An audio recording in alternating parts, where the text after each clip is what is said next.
우리 말씀은 계속 연이어서 누가복음 9장 49절에서 56절 말씀을 보도록 하겠습니다. 우리 이 말씀을 가지고 포용력 있는 사람이 되세요 라는 제목으로 같이 은혜를 나누기로 원합니다. 오늘 본문은 사도 요한, 제자 요한이 어떤 사람인가를 보여주고 있습니다. 오늘 본문에는 예수님과 사도 요한의 대화가 중심을 이루고 있습니다. 사도 요한은 어떤 사람입니까? 사도 요한은 요한복음과 요한 1, 2, 3서 그리고 신약성경의 마지막 성경인 요한계시록을 기록한 사도입니다. 요한복음에는 자신을 사랑하는 제자로 표현하고 있습니다. 요한 1서에서는 여러분도 알다시피 하나님은 사랑이시라, 우리 서로 사랑하자, 서로 사랑하라 이렇게 사랑을 강조하기 때문에 사랑의 사도로 널리 알려져 있습니다. 그러나 예수님께서 사역하는 시기에 제자 요한은 매우 배타적이고 불같은 성격을 가지고 있는 제자였습니다. 첫 번째 사도 요한의 모습은 어떻습니까? 예수님의 이름으로 귀신을 내쫓으면서 예수님의 무리에 따르지 않는 사람에게 어떻게 행동합니까? 우리와 함께 따르지 않을 것이면 예수님의 이름으로 귀신을 내쫓지 마 이렇게 금지했다라고 예수님 앞에 자랑스럽게 이야기하는 사람이었습니다.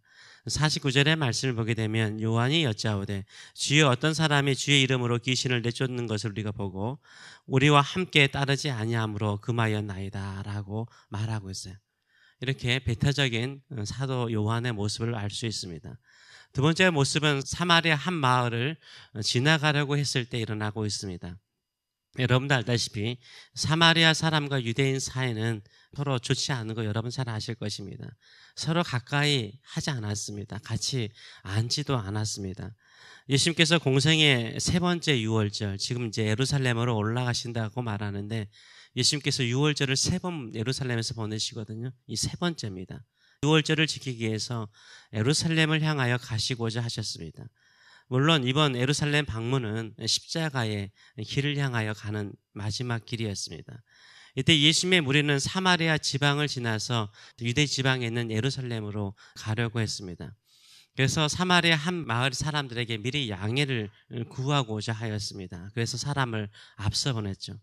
그래서 그 지방 사람들이 예수님과 그 무리가 그 지방을 지나가는 것, 지나가면서 숙박도 해야 되고 먹는 것도 먹어야 되지 않습니까? 그러지 못하도록 막아섭니다. 이때 요한과 그의 형제 야고보가요 함께 예수님께 뭐라고 말합니까? 52절에서 54절 말씀 보게 되면 사자들을 앞서 보내매 사마리아 한 마을에 사람을 먼저 앞서 보냈다는 말입니다.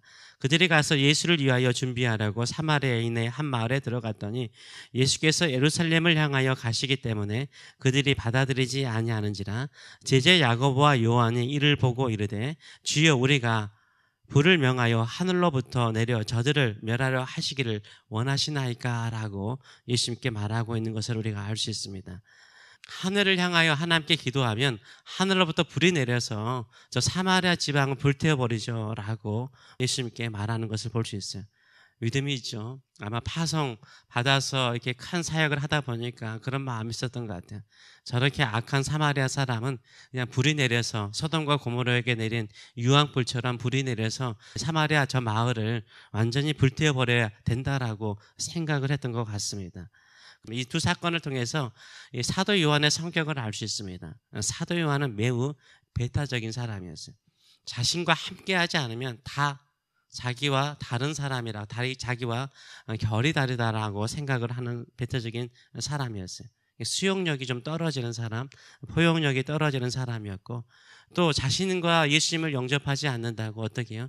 하늘의 불로서 저 한 마을을 불태워버리고 싶을 정도로 분노가 많은 사람이라는 것, 성격이 좀 급한 사람이라는 것을 우리가 알 수 있습니다. 또한 이 사도 요한은요 매우 경쟁적인 사람이었어요. 여러분도 알다시피 예수님의 좌우편에 누가 앉을 것인가 이거 반드시 자기가 해야 되거든요. 그래서 어머니를 대동해 가지고 예수님이 왕이 되면 좌우편에 앉도록 간구하게 만드는 것을 볼 수 있어요. 그래서 경쟁적인 사람이 생각보다 배타적일 때가 많고요. 배타적인 사람은 경쟁적인 성격을 가질 때가 많습니다. 제자 요한이요 우리가 생각하는 이미지와 다르게 이런 성격을 가지고 있는 사람이었습니다. 이에 대해서 예수님은 어떻게 요한을 가르칩니까? 첫째로는 적극적으로 반대하지 않는 사람은 너희 편이라는 거예요. 적극적으로 반대하지 않는 사람은 너희 편이라는 거예요. 50절의 말씀을 보게 되면 예수께서 이르시되 금하지 말라. 예수님의 이름으로 귀신을 내쫓는 것을 금하지 말라라고 말씀하세요. 너희를 반대하지 않는 자는 너희를 위하는 사람이다 라고 말을 하고 있습니다. 예수님의 이름으로 귀신을 내쫓으면서 예수님을 욕할 사람은 없죠. 예수님의 이름으로 귀신을 내쫓았다면 예수님에 대해서 호의적인 거죠. 근데 나랑 같이 사역하지 않는다고, 나와 함께하지 않는다고 쫓아내지 말라는 거라고 말씀하고 있어요. 좀 더 포용적인 생각의 마음을 가지고 사역하도록, 사람을 대하도록 말씀하고 있는 것을 우리가 볼 수 있습니다. 두 번째로는 지나친 분노는 꾸짖으세요. 이 꾸짖는다는 단어가 우리가 계속 보다시피 귀신을 쫓아낼 때 꾸짖는다는 단어를 많이 쓰셨거든요. 귀신을 꾸짖으셨어요. 근데 오늘 본문을 보게 되면 이 야고보와 요한을 꾸짖으세요. 한 사마리아 마을이 예수님과 제자들을 영접하지 않는다고 하늘의 불로서 그냥 심판해 버리죠. 이렇게 분노의 마음을 표출하니까 예수님께서 꾸짖으세요. 55절과 56절의 말씀을 보게 되면 예수께서 돌아보시며 꾸짖으시고 함께 다른 마을로 가셨다라고 말하고 있어요. 이 요한과 야고보는 꾸짖으시고요. 그냥 그 마을을 피하여 다른 마을을 통해서 예루살렘을 향하여 올라가셨다라고 말씀하고 있습니다. 여러분도 알다시피 실질적으로 유대인과 사마리아 사람들은 사이가 좋지 않았어요.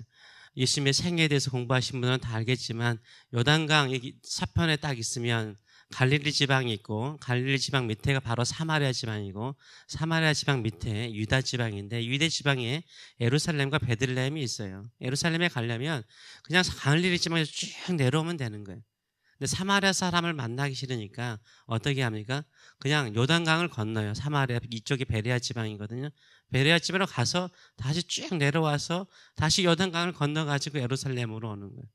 주로 이 예루살렘을 올라가는 요단강의 도시가 여리고성이죠. 여리고성을 통해서 보통 예루살렘으로 올라가는 경향들이 많았습니다. 이 정도로 유대인과 사마리아 사람들이 배척하고 서로 싫어하였다는 것을 우리가 알 수 있어요. 근데 예수님은 거기를 지나가시려고 하세요. 요한에게도요, 제자들에게도요, 자신이 유대인이기 때문에 사마리아 사람들에 대한 미움, 배척, 이런 감정들, 민족적인 감정들이 많이 배어 있었던 거죠. 예수님께서 오늘 본문을 통해서 말씀하시고자 하는 것은 뭡니까? 민족적인 감정, 지역적인 감정, 개인적인 감정을 가지고 사람을 저주하거나 사람에게 함부로 하는 것을 금하고 계신 것을 우리가 알 수 있어요. 그거는 하나님의 나라의 백성으로서 합당하지 않다. 예수님의 제자로서 합당하지 않다라고 말씀하고 있어요. 한국 사람들도 지역적인 감정 되게 강하죠. 예전에는 지역적인 감정이 되게 강했는데 이제는 이 성별, 남자, 여자, 특별히 20대, 30대 이게 정치적으로 이용되거든요. 세상 사람들에게 이용당하고 있거든요. 근데 그리스도인들이 이 정치적인, 이 개인적인 감정, 지역적인 감정을 가지고 교회 안에 들어와요. 교회 안에서도요, 서로 이런 이야기를 해요. 우리가 미국에 살고 있는데도 불구하고 여전히 한국에서 하는 것처럼 지역적인 감정으로 서로를 대하고 배척하고 또 선입견을 가지고 대하는 모습을 우리가 본다면 예수님께서 어떻게 하실 것 같아요? 꾸짖죠. 그렇게 하면 안 된다는 거예요. 귀신에게 하셨던 이 꾸짖음을 우리에게도 할 수 있는 것을 우리가 알 수 있어요.